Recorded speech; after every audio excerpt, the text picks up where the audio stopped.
Annie তার সর্বশক্তি দিয়ে নিকের শার্টটি খামচে ধরে। তার শীর্ণ আঙ্গুলগুলো কাপড়ের উপরে এমনভাবে গেঁথে বসে যেন সে নিককে আর কখনোই এই দৃশ্যপটের আড়ালে যেতে দেবে না। এই খামচে ধরা ছিল তার হারানো অধিকার ফিরে পাওয়ার এক অব্যক্ত জেদ। এই কান্নাটা ছিল নিককে ঘিরে, তাই এই কান্না দেখে নিকের ঠোঁটে হাসি ফুটে ওঠে। অ্যানি কান্নার জন্য কথা বলতে পারছে না। এই কান্নার সবটা ছিল নিককে ঘিরে। নিক অনুভব করে বিশ্বজয়ের হাসি দেয়। সবাই বলেছিল আপনার শরীর পুড়ে গিয়েছে, মারা গিয়েছেন আপনি। প্রতি রাতে আপনাকে চেয়েছি, দিশে হারার মতো খুঁজেছি আপনাকে, প্রতি সেকেন্ড অনুভব করেছি আমার আত্মাটাকে কেউ ছিনিয়ে নিয়েছে। এই 5 মাসে আমি জীবনের সেই কষ্ট অনুভব করেছি যা আমি কখনো পাইনি। এই যন্ত্রণা আমাকে মেরে ফেলেছিল ধীরে ধীরে। শুধু আপনার আমানত বাঁচিয়ে রাখার জন্য মস্তিষ্কের সাথে সংগ্রাম করে গিয়েছি। কেন আসেননি এতদিন? একবারও কেন আসেননি? অ্যানির এই রূপ নিকের কাছে সম্পূর্ণ নতুন। জয়ের হাসি ফুটে ওঠে গ্যাংস্টার বসের ওষ্ঠদয়ে। অ্যানি চোখের পানি মুছে দিয়ে বলে, যাকে এতটা ঘৃণা করো তার জন্য এতটা উন্মাদ কেন হলো? ঘৃণা করলে কি সবসময় ঘৃণা করা যায় নি? আপনি লাস্ট কয়দিনে কখনো আমার চোখের ভাষা বোঝার চেষ্টা করেছেন? যদি অনুভব করতে পারতেন আমি আপনাকে কতটা ভালোবাসি, তবে এই 5টা মাস দূরে সরে গিয়ে এমন মরণ সমতুল্য যন্ত্রণা দিতেন না। প্রতিদিন আমি মরেছি, আবার জন্ম নিয়েছি।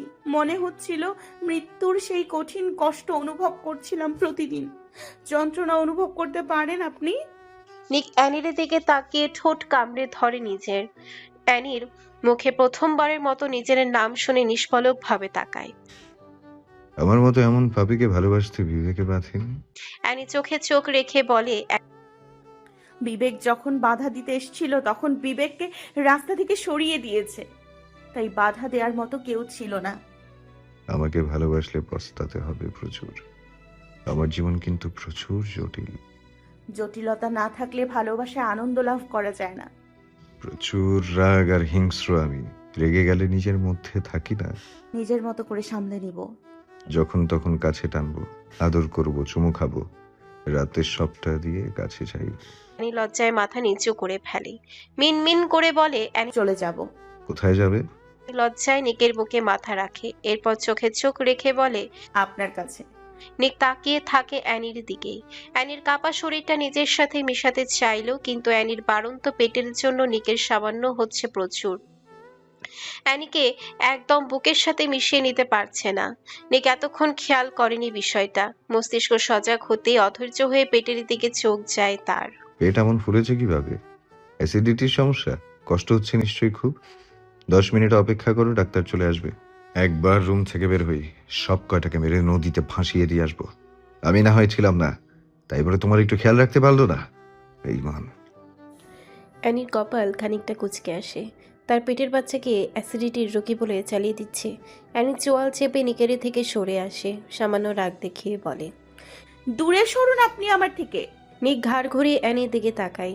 আকস্মিক এমন ব্যবহারে নিক কিছুটা বিচলিত হয়ে বলে, দূরে সরবো মানে? আমার থেকে দূরে সরে বসার সাহস হলো কিভাবে তোমার? কাছে এসো ব্লাড রোজ। অ্যানি চোখ ছোট ছোট করে তাকায়। আমি আপনার থেকে দূরেই থাকবো, আপনার সংসার করব না আমি। নিক চোখ গরম করে তাকায়, ক্রোধে ফেটে পড়ে মুহূর্তের মধ্যে।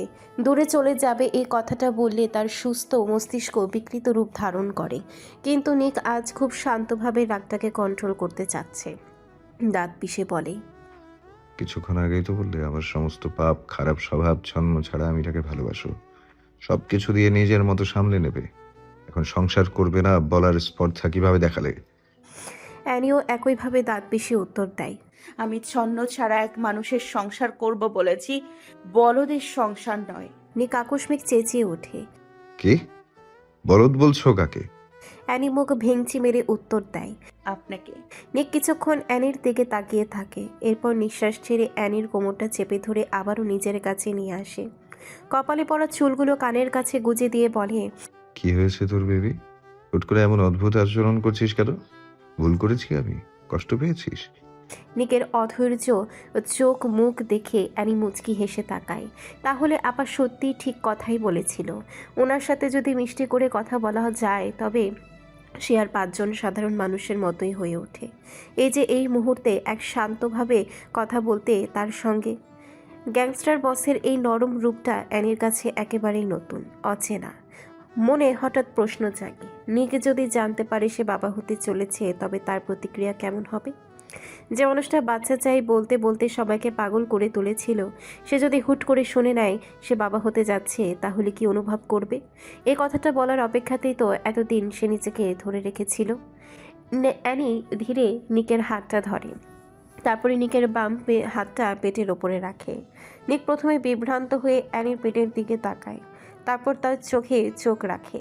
অ্যানি গভীর শ্বাস নিয়ে নিকের চোখে চোখ রেখে মুচকি হেসে বলে, কখনো দেখেছেন অ্যাসিডিটির জন্য কারোর পেট এইভাবে ফুলে যায়?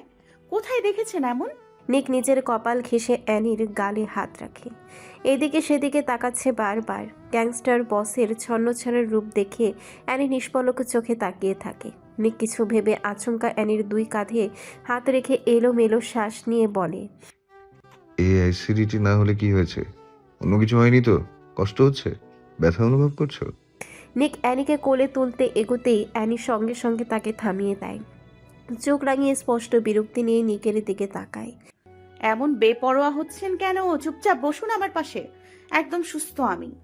নিকের জবাব আসে এরকমই, একই রকম বেপরোয়া ভঙ্গিতে, কিন্তু কণ্ঠে চাপা উৎকণ্ঠা নিয়ে বলে, তোমাকে নিয়ে কোনো রিস্ক নিতে চাই না। যদি কিছু সমস্যা হয় কাকে নিয়ে বাঁচবো আমি? অ্যানি চট করে উত্তর দেয়। আপনার ছেলে অথবা মেয়েকে নিয়ে বাঁচবেন। নিক কিছুক্ষণের জন্য নিঃশব্দ হয়ে যায়, চোখে মুখে জমে ওঠে দ্বন্দ্ব আর অস্বীকার। পরক্ষণেই রাগ চেপে রাখতে না পেরে কঠিন গলায় বলে, ছেলে অথবা মেয়ে নিয়ে বাঁচবো মানে? আমার ছেলে মেয়ে নেই, প্রয়োজন নেই এইসবের। কিন্তু আমার প্রয়োজন আছে, একটা বাবু চাই আমার, একদম আপনার মতো চোখ মুখ যাতে হয়। ঠিক আপনার বাম ভ্রুতে যেমন কাটা দাগ, ঠোঁটের পাশে আর নিচে তিল। অ্যানির হঠাৎ এমন ইচ্ছের মানে নিক বুঝল না, তবে এইসব কথায় বিরক্ত বোধ করে। রাগ দেখিয়ে শাসিয়ে বলে, বাচ্চার প্রয়োজন নেই আমার। এসব অহেতুক কথা বলবে না আমার কাছে। চলো আমার সাথে। নিক অ্যানিকে পাজা করে করে তুলতে চায়, কিন্তু অ্যানি মুখ গোমরা করে ঘাপটি মেরে বসে থাকে। নিক হেরে গিয়ে নিঃশ্বাস ছেড়ে অ্যানির সামনে হাঁটু ভেঙে বসে পড়ে। কি ক্ষমতা তোর, ব্লাড রোজ! গ্যাংস্টার বসকে হার মানিয়ে দিচ্ছিস সামান্য অভিমান করে, অথচ সামনে কেউ চিৎকার করে কাঁদলেও মায়া অনুভব হয় না। বাচ্চার জেদ কেন ধরলে হুট করে? তোমাকে নিয়ে কোনো রিস্ক নিতে চাই না আমি। বাচ্চার জন্ম দিতে প্রচুর কষ্ট, আমি তোমার সাথে কাউকে ভাগ করে নিতে পারবো না। অ্যানি অবাক হয়ে বলে, সে আমাদের সন্তান হবে, ভাগাভাগির প্রশ্ন আসছে কোথা থেকে? নিজের সন্তানকে হিংসে করছেন। নিক ভ্রু ভাঁজ করে বলে, What does it matter? Whether the child is mine or someone else, I won't share you with anyone. বাচ্চা পছন্দ করিলে আমি, তোমার আর আমার মাঝে থার্ড কেউ আসলে সহ্য করতে পারবো না। তোমাকে হারানোর ভয় বাচ্চা চেয়েছিলাম, এখন সেই হারানোর ভয়টা নেই। আর একজন গ্যাংস্টার কখনো পিতৃত্বের স্বাদ গ্রহণ করতে পারে না, আর জেদ ধরবে না। অ্যানির চোখের পানি টলমল করে ওঠে, কেমন ছলছল চোখে তাকিয়ে থাকে বাহিরে। নিক কাউকে ফোন দিয়ে অ্যানির কাছে বলা হয়েছে ইমার্জেন্সি বুলেট প্রুফ গাড়ি বেড রেডি করে রাখতে, অ্যানিকে নিয়ে হসপিটাল যাবে, সিট সব বুকিং রাখতে। অ্যানি সব শুনে একদম চুপ হয়ে থাকে। নিক কাছে আসলেই বলে, আমি একদম ঠিক আছি। এতদিন এতদিন 24 ঘন্টা মেয়ে ডাক্তার ছিল, এখনো আছে। আপনার ভয়ে এখন আসছে না। নিক গম্ভীরতা নিয়ে বিরোধিতা করে বলে, একদম ঠিক নেই তুমি, শরীরের অবস্থা একদম বেহাল দশা। এমন অসুস্থ হলে সামলাতে পারবে না আমাকে। অ্যানি মুখ তুলে তাকিয়ে, আপনি আমাকে অসুস্থ বলছেন? অসুন্দর লাগছে তাই না? এই কারণে এমন কথা বলতে পেরেছেন? নিক অ্যানির দুই গালে দুই হাত রেখে কপালে চুমু খায়, অধৈর্য হয়ে বলে, যে মেয়ের দিকে তাকিয়ে বছরের পর বছর আজীবন কাটিয়ে দিতে পারবো, তাকে অসুন্দর বলার আগে আমার জবান বন্ধ হয়ে যাক। যদি এমন সুযোগ থাকতো তুমি আমার সামনে প্রতিক্ষণ বসে থাকতে, তবে সেই সুযোগ কাজে লাগিয়ে তোমাকে দেখে চোখের তৃষ্ণা মেটাতাম। তুমি নিজেও জানো না তোমাকে নিয়ে কতটা তৃষ্ণার্থ আমি। অ্যানির নিকের দিকে তাকিয়ে মুচকি হাসে। নিকের হাতটা আবারও তার পেটের উপরে রেখে বলে, পেট ফোলার কারণও বলছি। একটা কথাও বলবেন না এখন, শুধু কিছু অনুভূতি অনুভব করুন। অনুভব করতে পারছেন কিছু? নিক অ্যানির কথার মানে বুঝল না। কি আশ্চর্য, গ্যাংস্টার বস একজন নারীর কথায় একদম চুপ হয়ে যায়। অ্যানির কথা অনুযায়ী তার পাশে বসে, কিন্তু চোখ মুখে ছিল দুশ্চিন্তার ছাপ। অ্যানি আলতোভাবে নিকের হাতটা ধরে নিজের তলপেটের ওপরে রাখে। নিক কপাল কুঁচকে তাকায়। অ্যানি কথা বলতে পারছে না, তার কথা সব গলায় আটকে আসছে। কোনো রকম উচ্চারণ করে বলে, অনুভব করুন গ্যাংস্টার বস, অনুভব করুন আপনার অস্তিত্বকে। আরেকটা নিক জেভরান আসলে কিন্তু ব্যাপারটা মন্দ হয় না। অ্যানি কথার অর্থ বুঝতে পারেনি প্রথমে। হুট করে বিষয়টা ভাবতেই নিক ঠোঁট চেপে ধরে নিজের। তার মতো একজন রক্ত শীতল মস্তিষ্কের গ্যাংস্টার, যার কাছে মানুষের জীবনের কোনো মূল্য নেই, তার জন্য এই খবরটা ছিল একটা প্রচণ্ড মানসিক ধাক্কার মতো। খবরটা শোনা মাত্রই তার শরীরের রক্ত এক মুহূর্তের জন্য জমে বরফ হয়ে যায়। যে মানুষটা সারা জীবন শুধু ধ্বংস করতেই শিখেছে, আজ সে জানতে পারল তার অংশ সৃষ্টি হতে চলেছে। নিকের পাথরের হৃদয়ে শুরুতে কোনো আনন্দ হলো না, কেমন এক অদ্ভুত অস্বস্তি আর রাগ দানা বাঁধল। কোনো অনুভূতি এই ভেতরে কাজ করছে না, অদ্ভুত ভয় তাকে ঘিরে ধরেছে। নিক চট করে অ্যানির হাত সরিয়ে ফেলে, নিজের হাতের দিকে এক পলক তাকিয়ে অ্যানির দিকে তাকায়, যেখানে তার হাতও ছুঁয়েছিল এতক্ষণ। চোখে মুখে ক্রোধ আর দুশ্চিন্তা। অ্যানি ভেবেছিল নিক অনেক খুশি হবে, কিন্তু এমন রিয়েকশনের অর্থ বুঝল না সে। নিক মাথায় হাত চেপে ধরে কয়েক মুহূর্ত ঘন ঘন শ্বাস নেয়। বুকের ভেতরে জমে থাকা অস্থিরতা যেন আর ধরে রাখতে পারছে না সে। নিকের এই উন্মুখ অধৈর্য রূপ দেখে অ্যানি শুকনো ঢোক গিলে ফেলে। ভয়ে তার গলা শুকিয়ে আসে। অ্যানি সাহস করে নিকের কাঁধে হাত রাখতেই পরের মুহূর্তে সবকিছু ওলট পালট হয়ে যায়। নিক হঠাৎ হ্যাঁচকা টানে তাকে নিজের বুকে চেপে ধরে। তার শক্ত বাহুর চাপে অ্যানি যেন নিঃশ্বাস নিতে ভুলে যায়। চোখ লাল হয়ে ওঠে নিকের, চোয়াল শক্ত হয়ে কাঁপতে থাকে, কণ্ঠে আগুন ও রাগে গর্জে ওঠে সে। আমার জায়গা থেকে সব রকম নিরাপত্তা দিয়ে রেখেছিলাম, তাহলে বাচ্চা আসার মতো ভুল কিভাবে হলো? তুমি আমার অনুমতি না নিয়ে এত বড় কাজ কিভাবে করলে? শেষ কথাটা নিক বলে ওঠে তীব্র রাগ আর ধমকের সঙ্গে। অ্যানি আর নিজেকে সামলাতে পারে না, চোখের কোণে জমে ওঠা জল টলমল করতে থাকে। গলা বেঁধে আসে, বুকের ভেতরে চাপা হাহাকার জমে ওঠে। কোনো রকমে কান্নাটা আটকে রাখার চেষ্টা করে সে, কিন্তু ঠোঁট কাঁপা থামাতে পারে না। নিকের এমন ভয়ানক রাগের শিকার হবে এটা সে কল্পনাও করেনি। কাঁপা গলায় অ্যানি বলে, আমি কিছু করিনি। নিক শুনল না সেই কথা, দাঁত পিষে ধমকে ওঠে। কিছু না করলে হলো কিভাবে? সত্যি করে বলবে, লাস্ট বার মেডিসিন খাওনি? আমি নিজ হাতে খাওয়ানোর পরও কিভাবে মিস করলে? ফেলে দিয়েছো? অ্যানি চোখ মুখ খিচে ফেলে, কেঁদে দিবে ভাব। আমি মেডিসিন ফেলে দেইনি। আমি প্রেগনেন্সি নিয়ে নিজেও জানতাম না, বরং আপনার অ্যাক্সিডেন্টের দিন জানতে পারি আমি প্রেগনেন্ট। এইটা নিয়েও এতটা শিওর ছিলাম না। শিওর হতে গেলে ডাক্তারের কাছে যেতে হতো। প্রেগনেন্সি নিয়ে তখন চিন্তাই ছিলাম না, আমি ছটফট করেছিলাম আপনাকে নিয়ে। আরিশ ভাইয়া বলে গিয়েছিল কোথাকার যুদ্ধ আছে, এতে আপনার বিপদ হতে পারে। সময় পাইনি এটাই জানার, কিন্তু পরবর্তীতে জানতে পারি যখন আপনার অ্যাক্সিডেন্টের খবর শুনে আমি জ্ঞান হারিয়ে পড়েছিলাম, তখন ডাক্তার বলেছিলেন আমি 1.5 মাসের অন্তঃসত্ত্বা। এতদিন অপেক্ষা করেছিলাম আপনাকে এই সংবাদটা কবে দিব, ছটফট করেছি আপনার কানে পৌঁছে দিতে যে আপনিও বাবা হচ্ছেন। নিক নিজের বাঁধন হালকা করে, ঘন ঘন নিঃশ্বাস ছেড়ে বলে, আমি সন্তান চাই না, আমার কিচ্ছু প্রয়োজন নেই।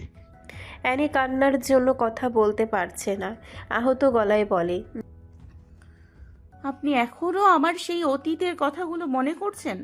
আপনাকে বাচ্চা নিয়ে অনেক খারাপ কথা শুনিয়েছি, তখন পরিস্থিতি ভিন্ন ছিল, আমি নিজের মধ্যে ছিলাম না তখন। আমার চোখে ওই সময় আপনি একজন পিশাচ ছাড়া কিছুই ছিলেন না। তীব্রভাবে ঘৃণা করতাম আপনাকে। সন্তানের কথা বললে সন্তান হারানোর ভয় পেতাম। আপনার জীবন নরকের ন্যায়, যেখানে মৃত্যুর লড়াই হয় প্রতিনিয়ত। প্রতি রাতে ঘুমানোর সময়ও ভয়ে ভয়ে ঘুমোতে হয়।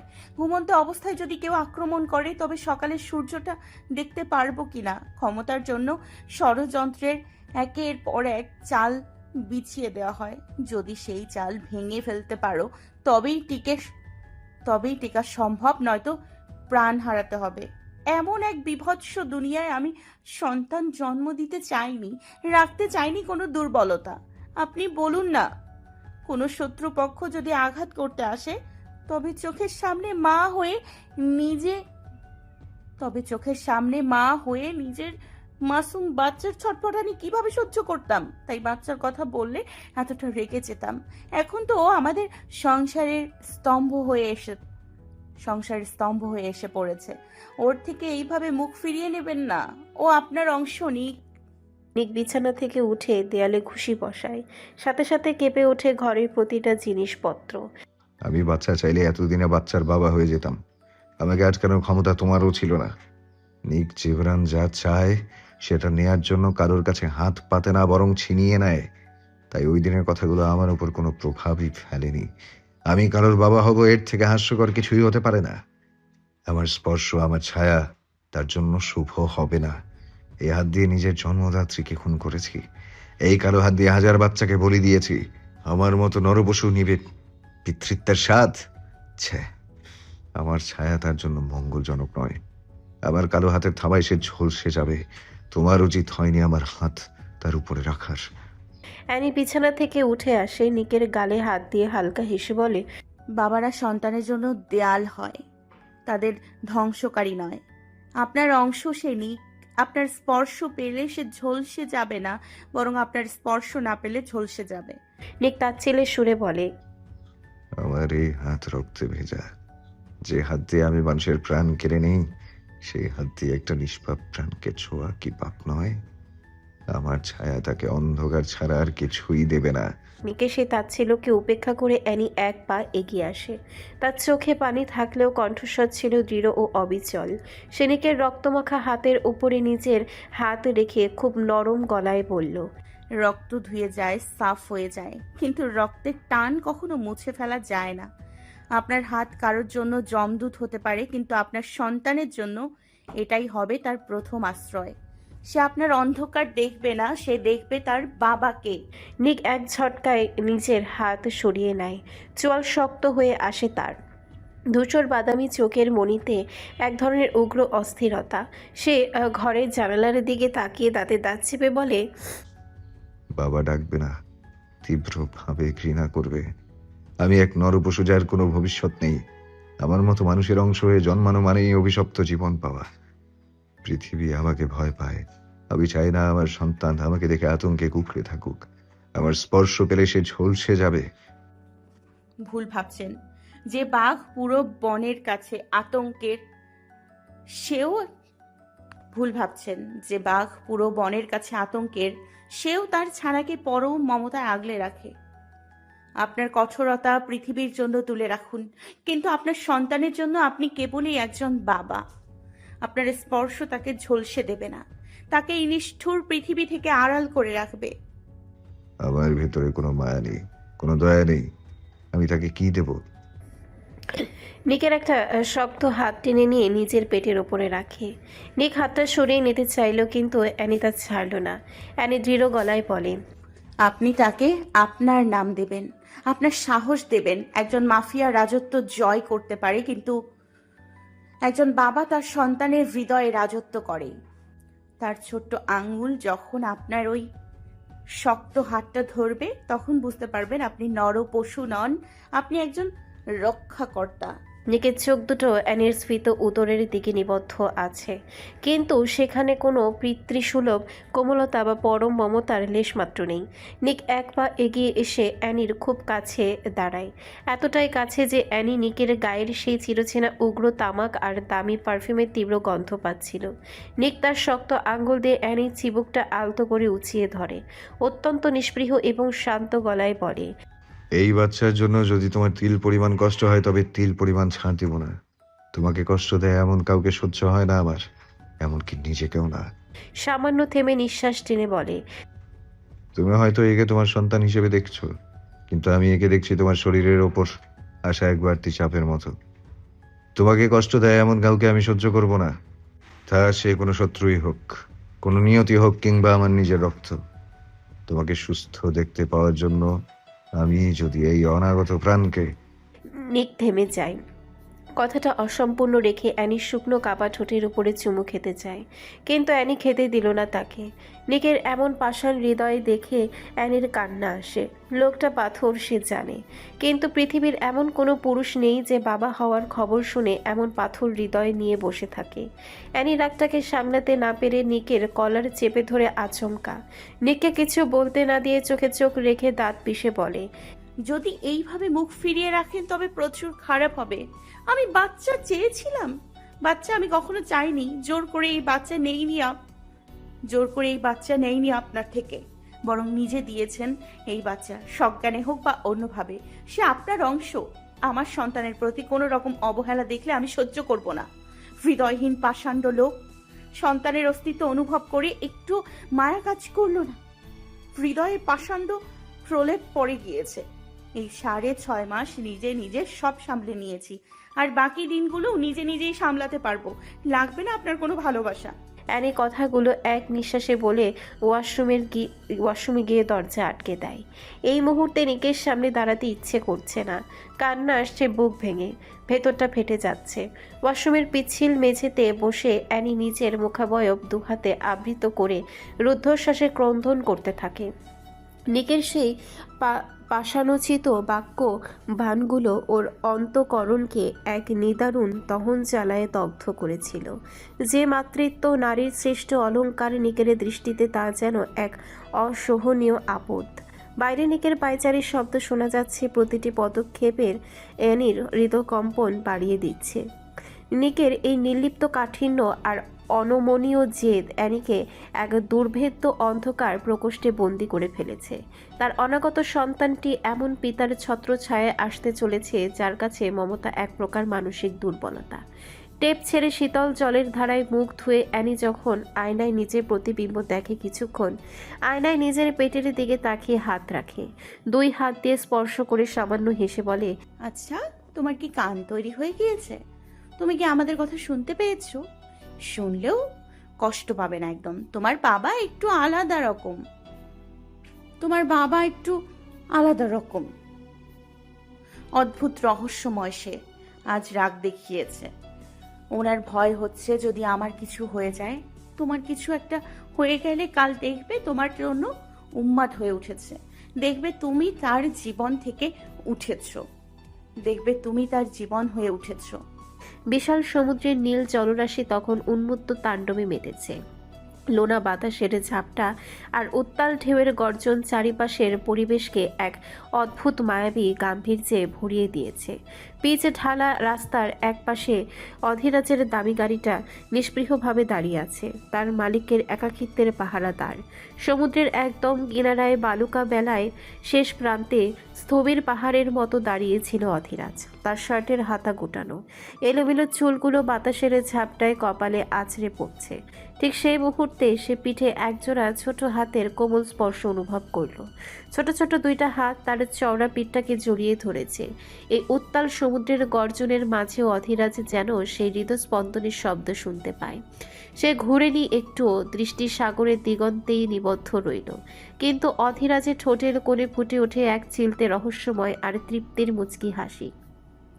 সে খুব ভালো করেই জানে এই 2টা হাত কার। এই বিশাল দেহের অধিকারী, যার এক ইশারায় শত্রুর হৃদয় থমকে যায়, তাকে পেছন থেকে ঝাপটে ধরার সাহস কেবল ওই একজন রমণীরই আছে।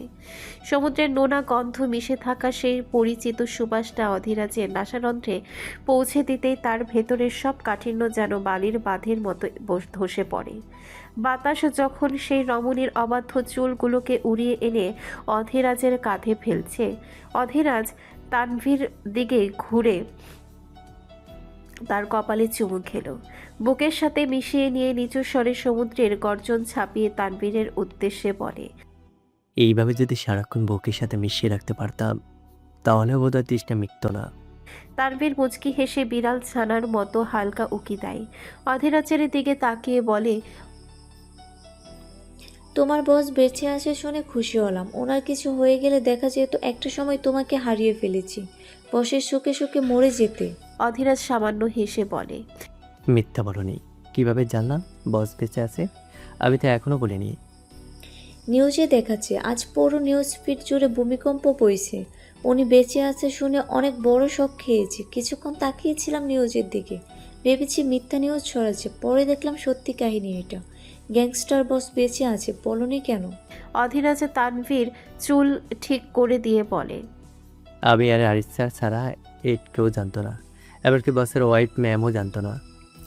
উনি জানলেই বা কি? উনি তো তোমার বসকে প্রচণ্ডভাবে ঘৃণা করে। মৃত্যুতে খুশি হয়েছে নিশ্চয়ই। খুশি হবে স্বাভাবিক, ওনার জায়গায় থাকলে আমি ডিজে গান লাগিয়ে নাচতাম। অধীরাজ হালকা হেসে তানভীরের চিবুক ধরে তার মুখটা উপরে তুলে ধরে, এরপরে চোখে চোখ রেখে বলে, তুমি বাদে ওনার মতো সুন্দরী নারী কোথাও দেখেনি, আবার ওনার মতো রূপ বদলকারী নারীও কোথাও দেখেনি। বাইরের মানুষ ওনাকে যতটা শান্ত ও ভীতু ভাবে, উনি তেমনটা নয়। হ্যাঁ, উনি কিছুটা শান্ত আর ভালো, বাট ওনার হিংস্র আর অত্যাচারী রূপ দেখনি। জেদকে উনি মেরেছে, তাও খুব নৃশংসভাবে। তানভীর আচমকা চেঁচিয়ে ওঠে। হোয়াট? এই নরকখাদককে উনি মেরেছে মানে? এমন হিংস্র ব্যক্তিকে কিভাবে মারলো? অধীরাজ কাঁধ নাড়িয়ে বলে, কিভাবে মেরেছে জানি না, তবে তার মৃত্যু খুব নৃশংসভাবে হয়েছে। পুরো শরীর ছিল খণ্ড বিখণ্ড আর বিকৃত। কোনো সাধারণ মানুষের ক্ষেত্রে এতটা জঘন্যভাবে কাউকে খুন করা সম্ভব নয় তানভি। ওনাকে একটা লোক স্পর্শ করতে এসেছিল, উনি তাকেই মেরে দিয়েছে। ওই দিন থেকে বুঝতে পারি এই গল্পে উনি যতটা সহজ, উনি ঠিক ততটা সহজ নয়। উনি একজন সাইকোপ্যাথ রূপী নরখাদককে মারার ক্ষমতা রাখে। তানভীর ঠোঁট ভেজায় নিজের, পর মুহূর্তে বলে, একদম ঠিক কাজ করেছে, ওই জানোয়ারটাকে মেরে ফেলা উচিত ছিল। যাক, কেউ অন্তত মেরেছে, খুব খুশি হয়েছে বলে বোঝাতে পারবো না।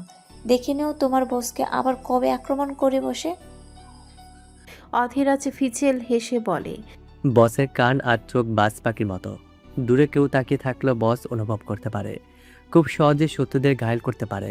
ওনাকে আক্রমণ করা এতটা সহজ নয়। আর তুমি যার কথা বলছো সে কোনোদিন আক্রমণ করবে না। বসের মৃত্যুতে উনি হাসেনি, বরং মানসিক রোগীতে পরিণত হয়েছে। তানভীর বুঝতে না পেরে বলে, মানে? মানে উনি বসের মৃত্যু মেনে নিতে পারেনি। দিন দিন পাগল হয়ে যাচ্ছিল, সারাক্ষণ বসকে কল্পনা করত। ডাক্তার বলেছিল এইসব রোগীরা হুট করে মারা যায়। চিন্তায় ছিলাম খুব, ওনার কিছু হয়ে গেলে বস বেঁচে গিয়েও আবার মরে যাবে। তানভীর অবাক হয় প্রচুর, সমুদ্রের দিকে তাকিয়ে বলে, অদ্ভুত ভালোবাসা এদের, একজন আরেকজনের প্রেম স্বীকার করে না, অথচ কেউ চোখে আড়াল হয়ে গেলে আরেকজন বেপরোয়া হয়ে যায়।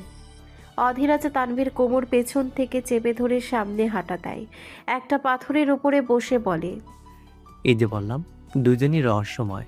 তাছাড়া পাগলে পাগলে মিলছে ভালো। তানভীর খোঁচা মেরে বলে, বাহ, নিজের প্রাণপ্রিয় বসকে পাগল বলছো যে আজ? বিশ্বাস হচ্ছে না। অধীরাজ থমথমে খেয়ে বলে, আমি অন্য পাগলের কথা বুঝাইনি, বস ম্যামের জন্য পাগল সেটাই বুঝিয়েছি। ওদের কথা বাদ দাও। কষ্ট পেয়েছো তুমি? তানভীর অধীরাজের দিকে ঘাড় ঘুরিয়ে তাকিয়ে বলে, কষ্ট পাবো কেন আমি? তুমি তো আমার কাছেই আছো। অধীরাজ অপরাধী গলায় বলে, তোমাকে বলেছিলাম বসিতে বসে থাকতে, তুমি আমার জন্য বসেছিলে, অথচ আমি আসিনি। তানভীর মলিন হেসে বলে, কষ্ট তো অনেক পেয়েছিলাম রাজ, অস্বীকার করবো না। ভেবেছিলাম তুমি বিয়ের নাম করে আমাকে ধোঁকা দিচ্ছ। 2 দিন পর্যন্ত তোমার কোনো খোঁজ মেলেনি, এতটা কেঁদেছি যে বাসায় প্রকাশ করতে পারবো না। পরে যখন শুনলাম নিক জেব্রান বোমা হামলায় নিহত হয়েছেন, তখন বুঝেছি তোমার না আসার কারণ। কিন্তু এরপরও ভয় হচ্ছিল তোমার যদি কিছু হয়ে যায়। ছুটে গেলাম মিনারের দিকে, গার্ডরা জানালো তুমি ঠিক আছো, চিন্তামুক্ত থাকতে। অধীরাজ গম্ভীর নিঃশ্বাস ছেড়ে তানভীর গালে চুমু খায়, আকাশের দিকে তাকিয়ে বলে, এইবার আর কোনো বাধা নেই, বস ফিরে এসেছে। শত্রুগুলোকে মেরে তুমি আমি বিয়ের সাজ সাজবো। তানভীর মুচকি হেসে অধীরাজের বুকে লেপ্টে যায়। অধীরাজে বুকের সাথে মিশিয়ে নেয় নিজের প্রেয়সীকে। ঘড়ির কাঁটা রাত 11টার ঘর স্পর্শ করার উপক্রম। পুরো ভূগর্ভস্থ আস্তানাটি আজ এক অশুভ রোশনাইয়ে উদ্ভাসিত। শহরের সবচেয়ে অন্ধকার গলির শেষ প্রান্তে যেখানে আইনের হাত পৌঁছাতে ভয় পায়, সেখানে আজ জমেছে পাপাচারী আর অপরাধ জগতের রাঘব বোয়ালরা। দীর্ঘ নিস্তব্ধতার অবসান ঘটিয়ে যখন সেখানে নিকের পদচারণা ঘটল, মুহূর্তেই পুরো হলঘর এক হিম শীতল স্তব্ধতায় জমে যায়। নিক বেঁচে আছে, এই একটি সংবাদ পুরো মাফিয়া সাম্রাজ্যের দাবানলের মতো ছড়িয়ে পড়েছে। তার ফিরে আসাকে উদযাপন করতে মদ্যপান, জুয়া আর নর্তকীদের উন্মাদনায় এক বীভৎস উৎসবের আয়োজন করা হয়েছে। এই আয়োজনের প্রতিটি অংশই ছিল নিকের মনোরঞ্জনের জন্য সাজানো, কিন্তু বিশাল সেই সদর দরজা ঠেলে নিক যখন ভেতরে প্রবেশ করে তার চেহারায় কোনো আনন্দের লেশ মাত্র ছিল না। নিক অত্যন্ত ধীরস্থির পায়ে এগিয়ে গিয়ে তার নির্দিষ্ট সেই রাজকীয় আসনে বসল। তার পরনে কালো কোট, চোখে মুখে এক কঠিন নির্লিপ্ততা। চারিপাশে যখন উল্লাস হওয়ার কথা, তখন নিকের গম্ভীর মূর্তির সামনে কারো শ্বাস ফেলার সাহসটুকুও হচ্ছিল না। নিক তার আসনের হাতলে হাত রেখে হেলান দিয়ে বসে। গ্যাংস্টার বসের দু চোখ যেন একজোড়া তৃষ্ণার্ত বাজ পাখির মতো তীক্ষ্ণ, নির্দয় এবং অনুসন্ধিৎসু। সেই চোখের দৃষ্টি হলের এক প্রান্ত থেকে অন্য প্রান্তে ঘুরে বেড়াতে থাকে। কারো চোখে বিশ্বাসঘাতকতার ছাপ আছে কিনা, কিংবা এই অকাল উৎসবের আড়ালে কেউ কোনো ষড়যন্ত্রের জাল বুনছে কিনা, নিকের বাজ পাখির মতো চাহনি যেন প্রতিটি মানুষের আত্মা ভেদ করে সে সত্য খুঁজে বের করতে চাইছে। উৎসবের বাজনা তখনও বাজছে, কিন্তু নিকের ওই স্থির আর তীক্ষ্ণ দৃষ্টির নিচে উপস্থিত সবার হাড়ের ভেতর এক অজানা আতঙ্ক বয়ে যাচ্ছিল। একজন নিকের উদ্দেশ্যে বলে, নিক অদ্ভুতভাবে হাসল। যখন মরিনি সেখানে নতুন করে বেঁচে ফিরবো কিভাবে? পরপর কায়াতের হিংসাত্মক দৃষ্টির দিকে তাকিয়ে সকলের উদ্দেশ্যে বলল, আপনারা সবাই এখানে থেকে আসতে পারেন, বাইরে নর্তকীদের সাথে ফুর্তি করেন। বর্তমানে কায়াত আর আমার কিছু পার্সোনাল কথা আছে। নিকের গম্ভীর গলায় এক আদেশে সব এক এক করে চেয়ার ছেড়ে উঠে পড়ে। কায়াত সামান্য বিচলিত না হয়ে নিজেকে শক্ত করে ধরে রাখে, তবুও খুব অস্থির হয়ে উঠেছে নিকের এমন শিকারীর ন্যায় চাহনিতে। নিক ঠোঁট কামড়ে ধরে নিজের, টেবিলের ওপর আঙ্গুল দিয়ে শব্দ করতে করতে বলে, তোর কপাল ঘামছে কায়াত, কপালটা মুছে নি। এত ভয় পাচ্ছিস কেন বুঝলাম না। শুনলাম তুই আমার বউকে তুলে আনার জন্য 4-5 বার মিনারে অ্যাটাক করিয়েছিস। কত কষ্ট করলি তুই, ভাবতেই খারাপ লাগছে ভাই। নিক বাঁকা হেসে বলে, কায়াত শুকনো ঢোক গেলে, কিন্তু নিজের ভয়টা প্রকাশ করতে চাইল না। নিক হালকা হেসে নিজের কপাল ঘেঁষে হাতে একটা ছুরি তুলে নিয়ে সেটা সামান্য নাড়াচাড়া করে। ছুরির দিকে তাকিয়েই বলে, পাচ্ছিস? কায়াত তেলে বেগুনে জ্বলে ওঠে। কায়াতের মুখের গালি নিকের সহ্য হলো না। চেয়ার থেকে উঠে কায়াতের বুঝে ওঠার আগেই তার গলাটা চেপে ধরে। কায়াত চেয়ার থেকে মেঝেতে পড়ে যায়। নিক পেটের উপরে পা রেখে দাঁত পিষে বলে, শালা মাদারফাকার, বোমা তুই হামলা করিয়েছিস তাই না? কায়াত ছটফট করে কঠিন গলায় বলে। নিক রহস্যময়ভাবে হাসলো। মাত্র 2 দিন সময় দিলাম তোকে। এই 2 দিন যত ফুর্তি করার করে নে, কারণ এই 2-1 দিনের ভেতরে শিওর হয়ে যাব মেইন কালপ্রিটকে। যে গার্ডকে তুই হাত করেছিস তাকে একবার খুঁজে পাই, নরকের যন্ত্রণা ঠিক কেমন ভয়ানক হয় তুই সেটা অনুমান করবি। নিক কথাটা বলে কায়াতের শরীরের ওপরে দিয়েই হেঁটে যায়। কায়াত ব্যথায় চিৎকার দিয়ে ওঠে। গ্যাংস্টার বসের চোখে মুখ ক্রোধে লাল হয়ে উঠেছে। সোজা গিয়ে গাড়ির মধ্যে বসে যায়। উদ্দেশ্য মিনারে যাওয়া। আরিশ আর অধীরাজ ডিভানে বসে নিকের জন্য অপেক্ষা করছিল। নিক মিনারে প্রবেশ করে আরিশ আর অধীরাজের উদ্দেশ্যে বলে, কাল পুরো শহরে মিষ্টি বিতরণ করে দে, পুরো মাফিয়া সাম্রাজ্যকে জানিয়ে দে গ্যাংস্টার বস বাবা হতে যাচ্ছে। নিক কথাটা বলে এক মুহূর্ত দাঁড়ানোর প্রয়োজন মনে করল না। আরিশ আর অধীরাজ একে অপরের দিকে তাকিয়ে আহাম্মকের মতো মুচকি হাসল। আরিশ অধীরাজের দিকে তাকিয়ে বলে, বুঝলে অধীরাজ, নিক আর আমি একসাথে বিয়ে করেছি। আমি কিছু মাস পরে করেছি, তবে সেসব হিসেবে রাখি না। অ্যানি প্রায় 6 থেকে 7 মাসের অন্তঃসত্ত্বা, আর এদিকে আমার বাসরটাই হলো না। আর অপেক্ষা করা যাবে না। আমারও বাবা হওয়ার অনুভূতি খোঁচাখুচি করছে। ভার্জিন থাকতে আজকাল শীত লাগছে প্রচুর, বরফে জমে যাচ্ছি আমি। গরম প্রয়োজন আমার, বউ লাগবে এখন এমার্জেন্সি। আমি যাই, তুই বসে থাক। আরিশ আর দাঁড়ালো না, উপরে উঠে চলে গেল। অধীরাজ আহাম্মকের মতো দাঁড়িয়ে আরিশের যাওয়া দেখলো। সবাই বাচ্চার বাবা হয়ে যাচ্ছে, আর এদিকে সে বিয়ে করতে পারল না। আরিশের রুমে প্রবেশ করে শব্দহীনভাবে দরজাটা লাগিয়ে দেয়। পুরো রূপ বিদঘুটে অন্ধকার। আরিশ শুধু অনুভব করলো কেউ বিছানার মধ্যে শুয়ে আছে। এক হাতে লাইট জ্বালিয়ে বেডের দিকে তাকায়। নাজলি গুটিসুটি মেরে শুয়ে আছে, ঘুমায়নি এখনো, চোখের পাতা নড়ছে। আরিশ শিউরে বসে নরম সুরে ডাক দেয়। ওঠো। নাজলি শুনল না। আরিশ কপাল কুঁচকায়। তুমি ঘুমাওনি আমি জানি। ঘুমন্ত ব্যক্তির চোখের পাতা এমন ছটফট করে না। আরিশ কথাটা বলে নাজলির কপালে হাত রাখে। সামান্য ঝুঁকে ছিল চুমু খাওয়ার উদ্দেশ্যে। নাজলি চট করে সরে যায় সেখান থেকে। চোখে মুখ একদম ফুলে গিয়েছে কান্নার ফলে। আরিশ হতবাক হয়ে তাকিয়ে আছে। এইভাবে কেঁদে বুক ভাসাবে সে কল্পনাও করেনি। তাই তো এতক্ষণ আসেনি। যদি জানতো এইভাবে কাঁদবে তাহলে তো সে সাথে সাথে এসে পড়তো। নাজলি রাগ দেখিয়ে বলে, 10 হাত দূরে থাকুন আমার থেকে, বেঈমান। আরিশ বিছানা থেকে উঠে দাঁড়ায়। কি বেইমানি করেছি আমি? নাজলি খেপে যায়। একটা মেয়ের জীবন নষ্ট করে দিয়েছেন। আপনাকে বিয়ে করে আমার জীবন যৌবন শেষ। নারী আরিশ কপাল কুঁচকে বলে। যৌবনে তো হাতই দিলাম না, যৌবন কিভাবে শেষ করলাম? আরিশের এমন নির্লজ্জ কথায় নাজলি দাঁত পিষে বলে, বের হয়ে যান রুম থেকে। কি দেখতে এসেছেন এখানে? আমি বেঁচে আছি নাকি মরে গেছি সেটা? আরিশ এইবার কিছুটা গম্ভীর হয়। তোমার রাগ আর অভিমানের কারণ আমি জানি। খোঁজ বা দেখা করার মতো পরিস্থিতি বা সময় ছিল না আমার কাছে। চারিদিকে শত্রুরা ওঁত পেতেছিল।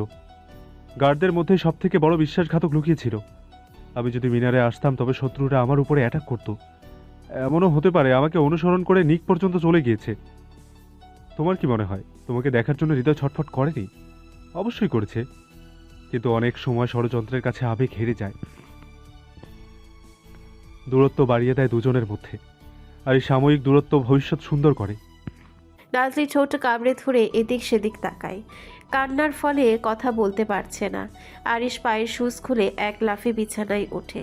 নাজলির কম্পিত শরীরটা নিজের বুকের সাথে মিশিয়ে সান্ত্বনা দিয়ে বলে, আমি এতটা খারাপ নই। তোমার সাথে রাগ দেখালেও আগলে নিতে জানি। নাজলির কান্নার বেগ আরও বেড়ে যায়। আরিশ পরে মহা জ্বালায়। মেয়ে মানুষকে আদর করলেও আরও মাথায় চেপে বসে। এইভাবেই কাঁদবে সারা রাত? কষ্ট হচ্ছে কিন্তু। নাজলি বুকে মাথা রেখে বলে, এইভাবেই কেঁদেছি 5 মাস। তখন কষ্ট লাগেনি? লেগেছিল, কিন্তু আসতে পারিনি।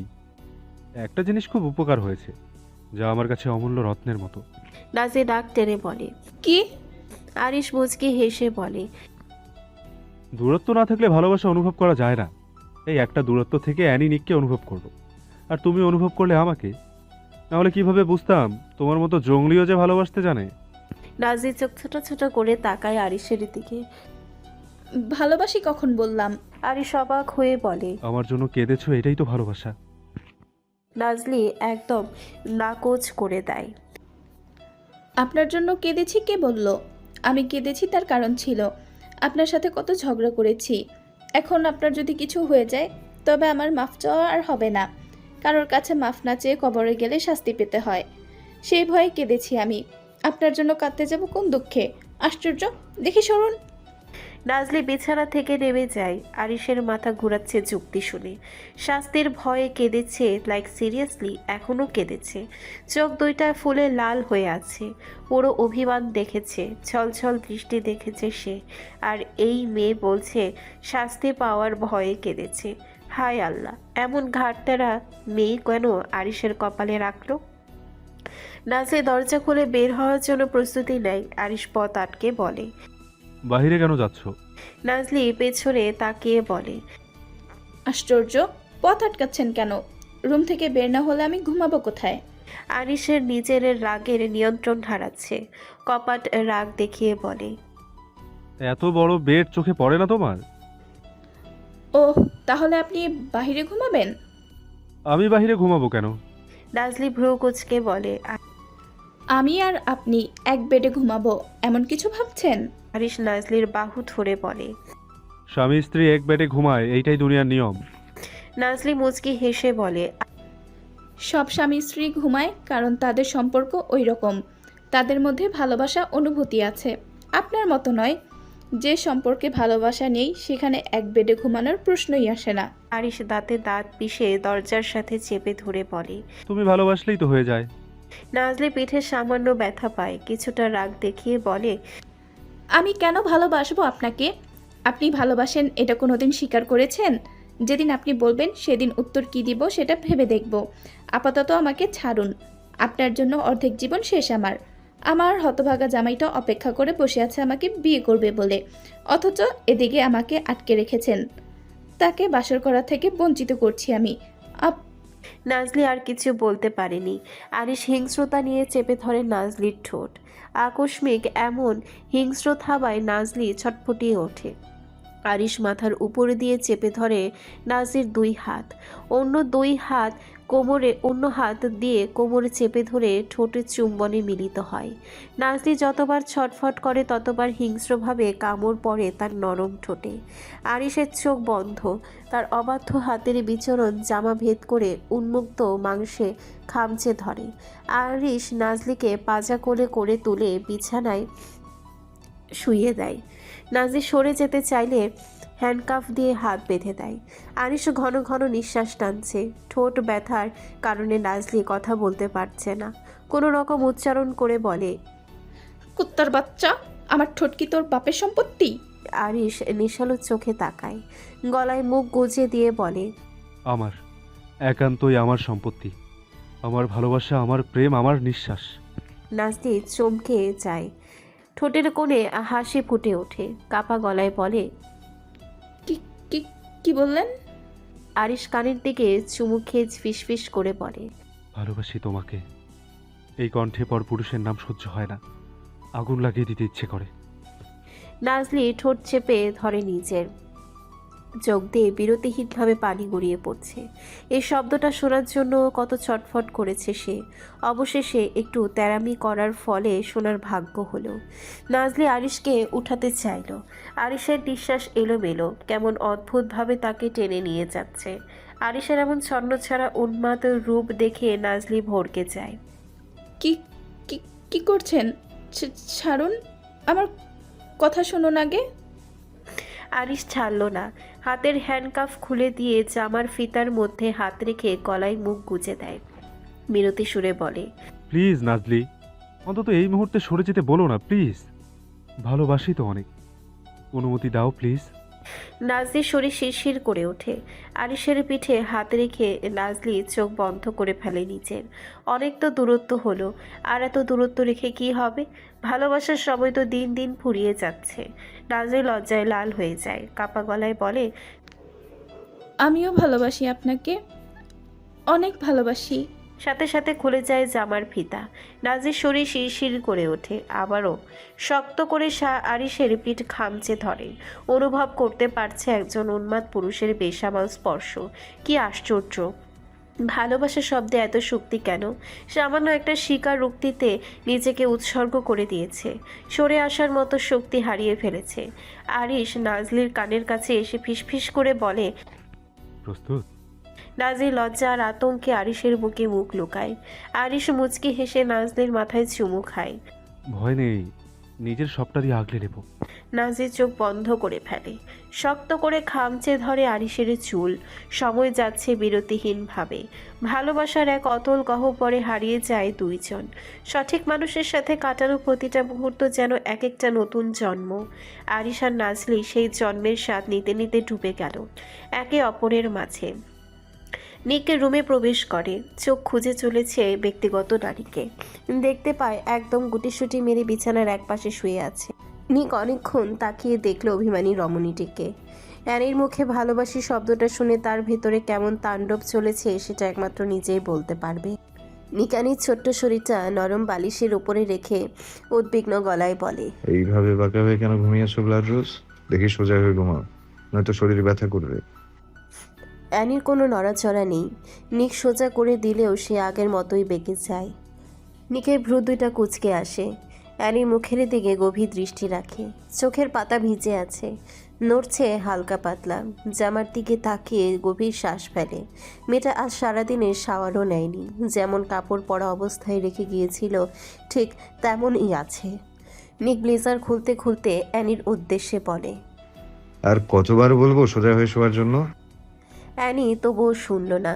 নিক কিছুটা রাগ দেখে অ্যানিকে আবার সোজা করতে চায়। অ্যানি নিকের হাত ছিটকে দূরে সরিয়ে বলে, বলের কেয়ারের প্রয়োজন নেই, নিজে কাজ করুন গিয়ে।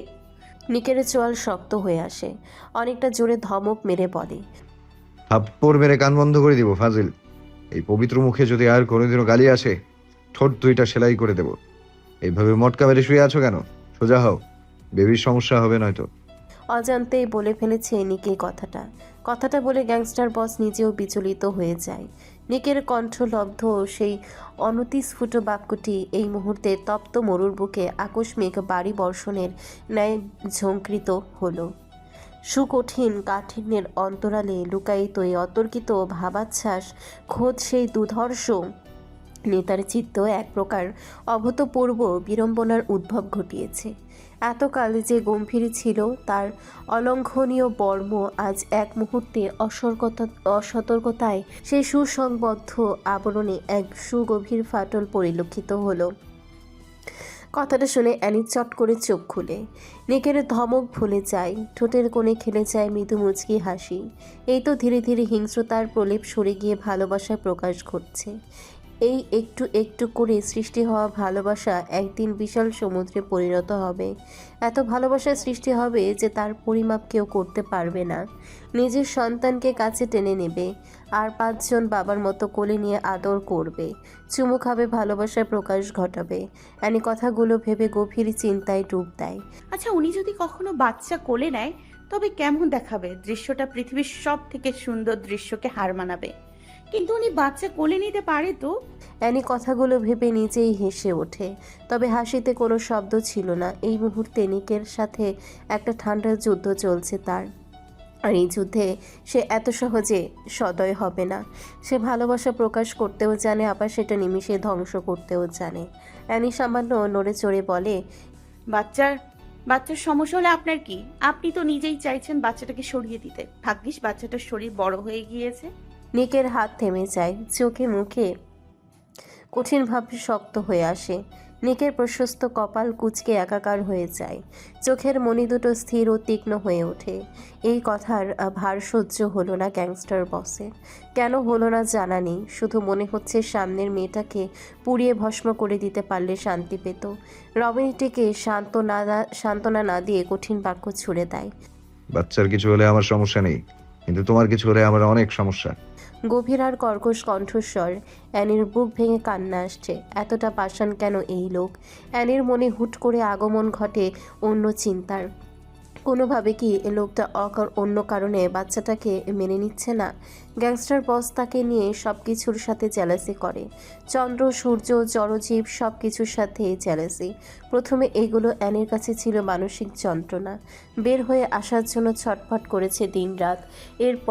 এরপর লোকটা যখন অনেক মাসের জন্য হারিয়ে গেল, তখন অনুভব করলো এই জ্যালাসিগুলো ছাড়া সে অসহায়। প্রয়োজনে এক বদ্ধ রুমে আজীবন কাটিয়ে দেবে, তবু এই উন্মাদ পুরুষটাকে তার চাই। কত কেঁদেছে, কত নির্ঘুম রাত কাটিয়েছে। লোকটার স্মৃতি মনে করে একা একা কথা বলতো, আর সবাই বলতো তার মানসিক সমস্যা দেখা দিয়েছে। ডাক্তার বলেছে এইসব রোগীদের হুট করে মৃত্যু ঘটে। এই কথাটা তার ভেতরে তোলপাড় করেছিল সেদিন। সে বাঁচতে চেয়েছিল অনেক দিন পর্যন্ত, যতদিন না পর্যন্ত নিক জেভরান তার সন্তানের অস্তিত্ব অনুভব করে। চোখ ভরে দেখতে চেয়েছিল গ্যাংস্টার বসের উন্মাদনা। বাচ্চা আসবে শুনে হয়তো খুশিতে তাকে জড়িয়ে ধরে চুমু খাবে, আদর করবে, কাছে টেনে নেবে। কিন্তু ঘটনা পাল্টে গেল। নিক বাচ্চা আসার খবর শুনল, অথচ নিকের চোখে মুখে অন্যরকম অস্থিরতা, জ্যালাসি। পুরো পৃথিবী একদিকে থাকে আর সন্তান অন্যদিকে। তবে কিসের এত জ্যালাসির রাগ ক্ষোভ? শুধুই কি অ্যানিকে হারানোর ভয়, নাকি অন্য কিছু? অ্যানি কথাগুলো ভেবে অস্থির নিঃশ্বাস ফেলে। লোকটা এমন কিছু ভেবে থাকলে আজ এই মিনার ছেড়ে চলে যাবে সে। তার রাগ, হিংসা, অপরাধ ছন্নছাড়ার রূপটাকে গ্রহণ করে সংসার করবে বলেছে, কিন্তু অবিশ্বাস নিয়ে 1 সেকেন্ডও নয়। অ্যানি নিজের মধ্যে সাহস সঞ্চয় করে প্রশ্নটা জিজ্ঞাসা করার জন্য মুহূর্তের মধ্যে চোখ বন্ধ করে বলে ফেলে, আপনি কি অবিশ্বাস করছেন? আমাকে সন্দেহ করছেন? নিকের কপাল কুঁচকে আসে। অ্যানি ভেজা নীল আখের দিকে তাকিয়ে বলে, মানে কিসের অবিশ্বাস? অ্যানি পরপর শ্বাস টানে, কিছুটা শক্ত গলায় বলে, সন্দেহ হচ্ছে এই বাচ্চা আপনার নয়। নিকের চেহারা ফ্যাকাশে হয়ে ওঠে, ক্রোধের চোখ মুখ বিভৎস রূপ ধারণ করে। চিবিয়ে চিবিয়ে হুঁশিয়ারি দেয়, লাগাম টানো মুখের, নয়তো খুব খারাপ হয়ে যাবে। অ্যানির চোখ ভিজে আসে, কথাগুলো আর মনের ভেতরে গোপন রাখে। ফাঁস করে দেওয়ার জন্য উঠে পড়ে লাগে। কিসের লাগাম টান মমি? আপনার সন্দেহটা মুখে বলে দিচ্ছি আমি। আপনি ভাবছেন আপনি তো ছিলেন না কাছে, তবে বাচ্চাটা যে আপনার তার গ্যারান্টি কি? এমন তো হতে পারে আপনার অগোচরে। অ্যানি কথাগুলো বলে শেষ করতে পারল না, নরম গালের শক্ত হাতের থাপ্পড় পড়ে।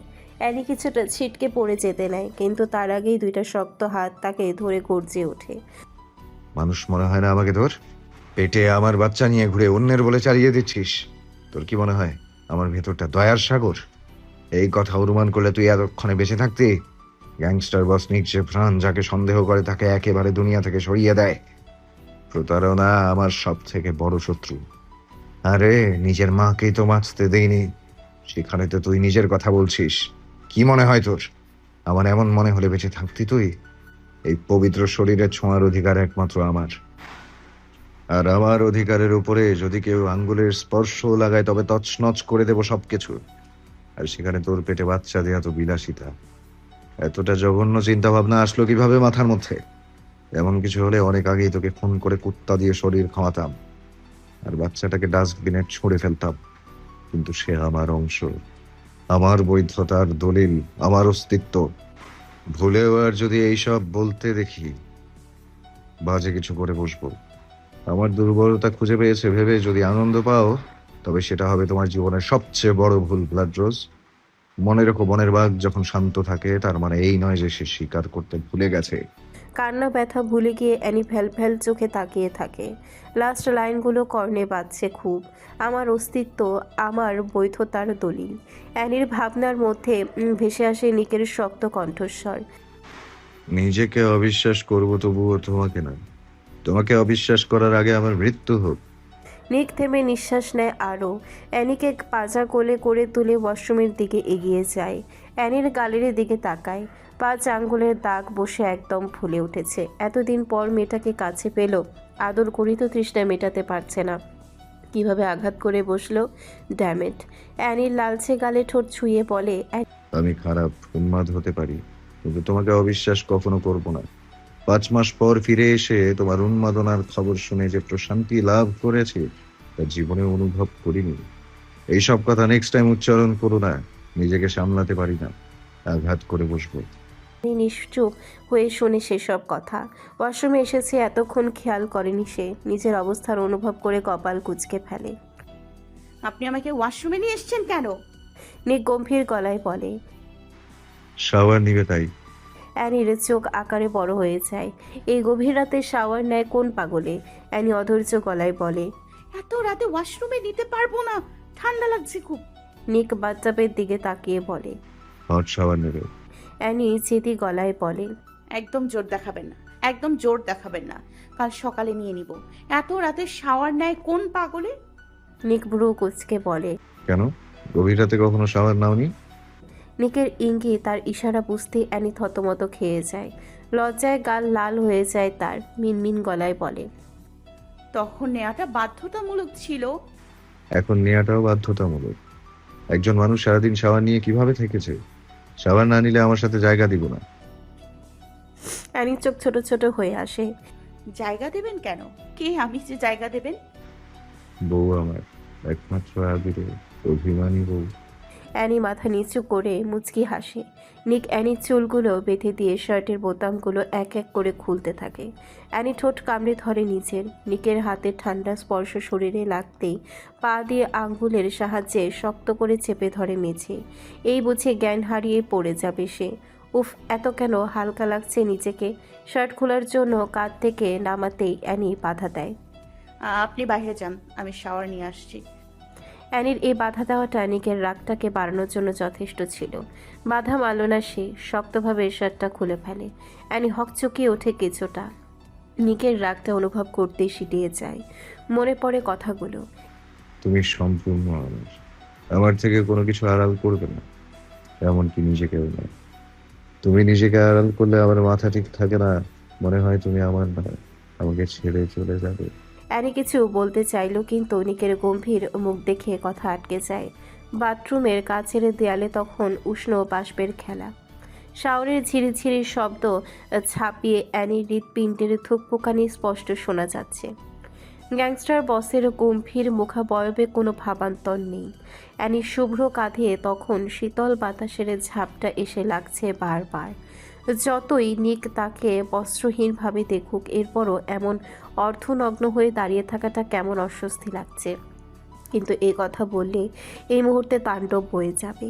সামনে দাঁড়িয়ে থাকা মানুষটির তীক্ষ্ণ দৃষ্টির দহন ভয়ানক। কেমন করে তাকাচ্ছে তার দিকে বারবার।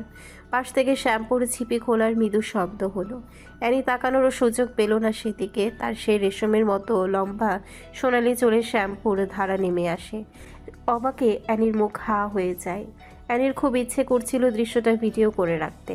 যার এক হুঙ্কারে শহর স্তব্ধ হয়ে যায়, সেই রুক্ষ হাত দুটো এখন কত সাবধানে অ্যানির চুলে বিলি কাটছে। অ্যানি অপলক চোখে সামনের আয়নায় দেখছিল মানুষটাকে। মনে হচ্ছিল এই দৃশ্য যদি ভিডিও করে পুরো শহরকে দেখানো যেত, সবাই দেখত। যাকে তারা জমদূত মনে করে সে তার মাথায় শ্যাম্পু করে দিচ্ছে। হঠাৎ করে অ্যানির ঘোর কেটে যায়। বাম হাতে শাওয়ারের নব ঘুরিয়ে পানির ধারা ছেড়ে দিল মাফিয়া বস। সাথে সাথে এক হ্যাঁচকা টানে অ্যানি ধনুকের মতো পাকানো কোমরটা জড়িয়ে ধরল সে। শক্ত তপ্ত বুকের সাথে মিশিয়ে নিল অ্যানির কম্পমান শরীরটাকে। পানির ঝাপটা অ্যানির মুখে পড়তেই অ্যানি চোখ বুজে ফেলল। নিকের গম্ভীর নিঃশ্বাস অ্যানির ঘাড়ে আছড়ে পড়ছে। অ্যানির সারা শরীর থরথর করে কাঁপছে। এক অজানা নেশা আর তীব্র অনুভূতির আবেশে দিশেহারা রমণী নিকের হাতটা অ্যানির উন্মুক্ত হালকা ফোলা পেটে যেতে চায়, কিন্তু দাঁত পিষে নিজেকে আটকে নেয় গ্যাংস্টার বস। অ্যানির গলায় চুমুর বর্ষণ এঁকে দিয়ে বলে, আমার কাছে আপনি তোমার উচিত ছিল আমার অনুপস্থিতিতে সেগুলোর যত্ন করা। এই দেহটা আমার একমাত্র প্রশান্তি, অথচ তুমি তারও যত্ন নাওনি। হাড্ডি ছাড়া শরীরে কিছুই দেখতে পাচ্ছি না, শরীরের সাথে মিশিয়েও শান্তি পাচ্ছি না, মনে হচ্ছে অ্যানি নিকের পেট গলিয়ে হাত শুধিয়ে আঁকড়ে ধরে, বক্ষে মুখ লুকিয়ে বলে, আপনি ছিলেন না পাশে। সৌন্দর্যের যত্ন করে কি হবে? কাকে দেখাবো? যে দেখে মুগ্ধ হবে সেই তো ছিল না। নিক ঠোঁট কামড়ে হেসে অ্যানির গলার খুব নিচ বরাবর ঝুঁকে পড়ে। সেখানে ঠোঁট ছুঁয়ে চুমু খেতেই অ্যানি ভয়ানকভাবে কেঁপে ওঠে। খামচে ধরে নিকের উন্মুক্ত পিঠ, অস্ফুর্ত গলায় বলে, কি করছেন? নিক সোজা হয়ে অ্যানির নীলাভ চোখে চোখ রাখে। বাঁকা হেসে বলে, নিক, যার হাসিতে আমি শতবার কন্ট্রোললেস হয়ে পড়ি, সে আমার সামনে বিবস্ত্র ভেজা অবস্থায় আছে। বুঝতে পারছো আমার ভেতরের অবস্থায়? এরকম বিপদ না গেলে ওই মেয়েতে ভয়ানক অঘটন ঘটিয়ে ফেলতাম। আবার গ্যাংস্টার বসের শক্ত শরীরের নিচে তোমার নরম শরীর করতেছে। কথাটা বলে শাওয়ার অফ করে দেয়। অ্যানি ভয়ে শুকনো ঢোক গেলে নিকের বক্ষে মুখ লুকিয়ে দাঁড়িয়ে আছে।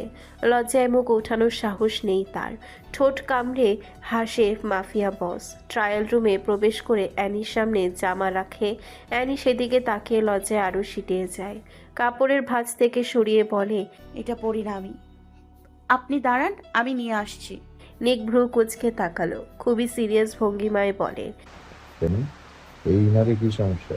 অ্যানি লজ্জায় হাঁসফাঁস করে ওঠে। মিনমিন সুরে বলে, বড় হয় অনেক, আগে ঠিক ছিল কিন্তু এখন। থেমে যায় অ্যানি, আর কথা বলে না। নিক অ্যানির হাত থেকে নিয়ে কাবার্ডের দিকে এগিয়ে যায়। পেছন ফিরে অ্যানির দিকে তাকিয়ে ভ্রু কুঁচকে বলে, সমস্যা নেই, আমি এসে পড়েছি। এখন সবকিছু ঠিকঠাক হয়ে উঠবে, তখন এতটাও বড় হবে না। অ্যানির আচমকা তাকায় নিকের দিকে, চোয়াল শক্ত করে তাকিয়ে বিড়বিড় করে ওঠে, নির্লজ্জ। নিক হাসলো। অ্যানির জন্য নিয়ে আসা বস্ত্রটা নিজ হাতে পরিয়ে দেয়। গলায় চুমু খেয়ে চুলগুলো হ্যান্ড ড্রায়ার দিয়ে শুকিয়ে দেয়। অ্যানি শুধু স্তব্ধ হয়ে তাকিয়ে দেখছে। এই গ্যাংস্টার বসের সাথে আগের গ্যাংস্টার বসের কোনো মিল নেই। অ্যানিকে আরাম করে বসিয়ে দিয়ে নিজের ফোনটি বের করে মাফিয়া বস। স্ক্রিনে একটি তালিকার দিকে গভীর মনোযোগে তাকিয়ে থাকে সে। তালিকাটির শিরোনাম গর্ভাবস্থায় মা ও শিশুর সুস্থতার জন্য করণীয়। প্রথম নির্দেশনায় ছিল পরিচ্ছন্নতার কথা। নিক মনে মনে হিসেব করলো এই দিকটা সে এখনই ঠিকভাবে সম্পন্ন করেছে। দ্বিতীয় নির্দেশনায় ছিল নিয়ম মেনে সুষম খাবার গ্রহণ। নিক স্ক্রিনের দিকে তাকিয়ে বিড়বিড় করে ওঠে, আর কি কি করতে হবে? অ্যানিকে শুয়ে পড়তে দেখে আদেশ ছুড়ে দেয়, বাঁকা হয়ে একদম শুবে না, খাবার খেয়ে পর ঘুমা। অ্যানি হেডবোর্ডে হেলান দিয়ে ভ্রু নাচিয়ে বলে। কেন বাঁকা হয়ে শুয়ে পড়লে আপনার বাচ্চার সমস্যা হবে? নিক গম্ভীর চোখে তাকায় অ্যানির দিকে। অ্যানি চাদর দিয়ে মুখ ঢেকে ফেলে নিচে। নিক কথাটা শেষ করেই রুম থেকে বেরিয়ে যায়। তার পায়ের শব্দ ধীরে ধীরে দূরে মিলিয়ে যায় মুহূর্তেই। উদ্দেশ্য একটাই, খাবার নিয়ে ফেরা। রুমে নীরবতা নেমে আসে। অ্যানি নিকের চলে যাওয়ার পথের দিকে তাকিয়ে থাকে কিছুক্ষণ। ঠোঁটের কোণে এক ফোঁটা মৃদু হাসি জমে ওঠে আচমকা। সে খুব ভালোভাবে লক্ষ্য করছিল আজকের নিকটা অন্য দিনের চেয়ে আলাদা। খুবই অস্থির ছিলেন মাফিয়া বস। অস্বাভাবিকভাবে সচেতন মনে হচ্ছিল, নিজের ভেতরের কোনো অনুভূতির সঙ্গে প্রতিনিয়ত লড়াই করছে। অ্যানি অনেকবার খেয়াল করেছে আর চোখে গ্যাংস্টার বস বারবার তার হাত অজান্তেই অ্যানির পেটের দিকে এগোতে চাইছিল, আবার ঠিক পর মুহূর্তেই নিজেকে সামলে নিচ্ছিল।